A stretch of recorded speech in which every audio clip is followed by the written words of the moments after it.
দর্শক, মঙ্গলবার সকালে গণভবন থেকে ভিডিও কনফারেন্সের মাধ্যমে মুজিব বর্ষ উপলক্ষে ঈদ উপহার হিসেবে দেশের আরও ৩২,৯০৪টি পরিবারকে জমিসহ ঘর হস্তান্তর করেন প্রধানমন্ত্রী শেখ হাসিনা।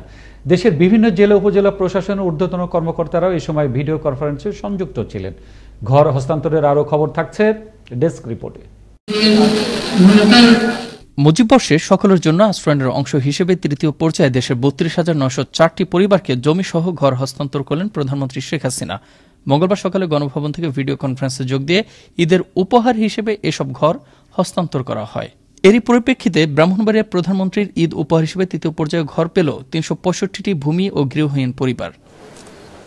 অন্যদিকে দিনাজপুর সদরে উপকারভোগীদের বাড়ির দলিল ও চাবি হস্তান্তর করেন এদিন সকালে জাতীয় সংসদের হুইপ ইকবালুর রহিম। ঈদ উপহার হিসেবে ফরিদপুর জেলার ৯টি উপজেলার ৬৯৬টি গৃহ ও ভূমিহীন পরিবারের মাঝে বুঝিয়ে দেওয়া হল ঘরের চাবি। এদিকে একই দিন সকালে প্রধানমন্ত্রী গাইবান্ধার গোবিন্দগঞ্জে ৬টি ইউনিয়নে নির্মিতব্য ৩৮০টি ঘরের মধ্যে ২৪৫টি ঘর হস্তান্তর কার্যক্রমের উদ্বোধন করেন। অপরদিকে ঝিনাইদহের হরিণাকুণ্ডুতে ২৬টি ভূমি ও গৃহহীন পরিবারের মাঝে বুঝিয়ে দেওয়া হল বাড়ির দলিল এবং ঘরের চাবি।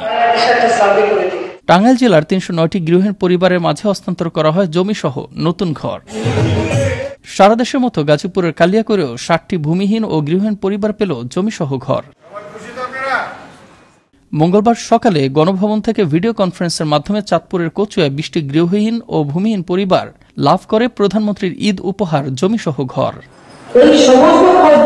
অপরদিকে ময়মনসিংহের সদরে ১২০টি ভূমি ও গৃহহীন পরিবার পেল প্রধানমন্ত্রীর ঈদ উপহার জমিসহ ঘর।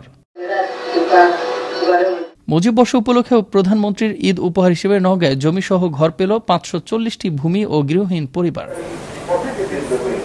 এদিকে মুজিব বর্ষ উপলক্ষে প্রধানমন্ত্রীর ঈদ উপহার হিসেবে নড়াইল জেলায় ৯৫টি ভূমিহীন পরিবার পেল জমি এবং নতুন ঘর।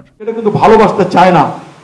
অপরদিকে মুজিব বর্ষ উপলক্ষে প্রধানমন্ত্রীর ঈদ উপহার হিসেবে জমিসহ ঘর পেল নাটোরের সিংড়ার ৩৬০টি গৃহহীন পরিবার। ময়মনসিংহের ভালুকায় মুজিব বর্ষ উপলক্ষে প্রধানমন্ত্রীর ঈদ উপহার হিসেবে জমিসহ ঘর পেল ৪৫টি ভূমি ও গৃহহীন পরিবার।